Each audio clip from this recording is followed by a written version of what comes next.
Hello my dear friends, I'm here in Tveria at the free beach area. Usually no one's in this area. People let their kids run into the water. But I thought it's an appropriate place to speak about a very important, a very delicate topic. I'm just going to sit back here, take off my coat. You sit back, and maybe together we can bring some answers and light to this difficulty. The greatest test in life for a man is that of tikkun bris. We're told that the exact amount of holiness in the bris compares to the purity a person will have in their learning and in their ability to grasp all spirituality. That's all spirituality. It comes from this tikkun, the holiness a person has in this area, this purity of mind.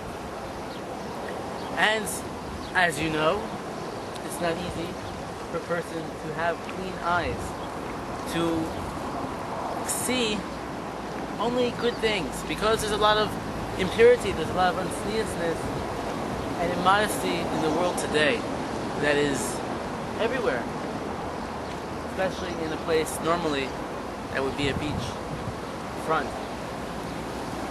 And we're told from Chazal that what a person sees goes to the mind, and then the mind, the moach, is either purified or tainted by these thoughts, by these ideas that come through the eyes. We say in Shema every day, we should not go astray after our eyes and after our hearts. But eyes, it says first, because first it's the eyes that see. Joseph Lublin, when he was a young boy, he went around with a blindfold. So he should not see impurities. But living in the real world, we can't do that, most of us. And so we must find a way to bring ourselves to see as much purity as possible, not to comprehend in our minds, in our hearts, impurity. And so, I wanted to suggest a few things. For one, a person who has fear of anything, that fear itself can draw a person more to that thing. So therefore a person should not fear their lack of ability to keep a clean heart and mind.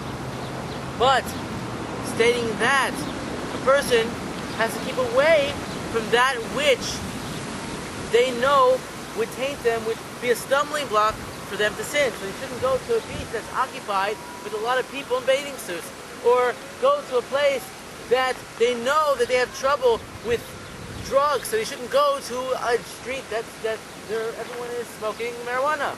So you want to keep away from that which stumbles you. But the way to actually overcome is to face the actual problem itself in the same circumstance, and actually at that moment overcome it and not go towards the sin, and then a person can be freed, so to speak, of this thing itself. Another thing, channel yourself. Channel your energies. If your energies are towards something negative, then you know what? Channel it to something else in a different materialism, a different physicality. Work out more. Use your energies to play sports. Use your energies, your desires. If you can't control yourself with the desire of women, so go and buy something for your car. Go buy a nice stereo. Try not to always do this, but to channel the energies in a good direction. And when you faith to eat in the Torah, if you make set times in your life for the learning of Torah, you'll see that most of this will go away. You wouldn't be a weak person that can't overcome anything that the something lays in front of you. And simcha, if you're not joyous, you can't overcome the Yetzer Hara. You can't do it. You have nothing to fight with. Joy is the way to fight, the way to pursue a Jewish life, a pure life.